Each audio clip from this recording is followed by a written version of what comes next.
सिरोंचा तालुक्यातील गेल्या अनेक वर्षांपासून प्रलंबित असलेल्या टेकडा तल्ला आणि बोरामपल्ली गावाला जोडणाऱ्या नाल्यावर अद्याप पूल न बनवल्यामुळे रेंगुट्ट परिसरातील 40 ते 50 गावांना तालुका स्तर गाठण्यासाठी नानाविध प्रकारच्या अडचणींना सामोरे जावे लागत असे. अशा अनेक गावाच्या लोकांच्या समस्या कडे न राजकीय नेत्यांचे लक्ष न शासकीय अधिकाऱ्यांची जबाबदारी यामुळे लोकांना खूप त्रास सहन करावा लागत होता.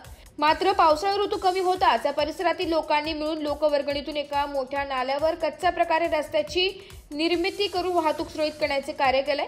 स्वतंत्र मिळून 80 वर्षांचे जवळजवळ झालं तरी नागरिकांना मूलभूत सुविधा मिळत नसल्याने आरोप परिसरातील जनतेकडून होते. लवकरात लवकर बोरामपल्ली नाल्यावर पुलाची निर्मिती करून देण्याची मागणी जनतेकडून होते. एस मराठी न्यूज साठी तालुका प्रतिनिधी रवी बार सांगंडी, सिरोंचा.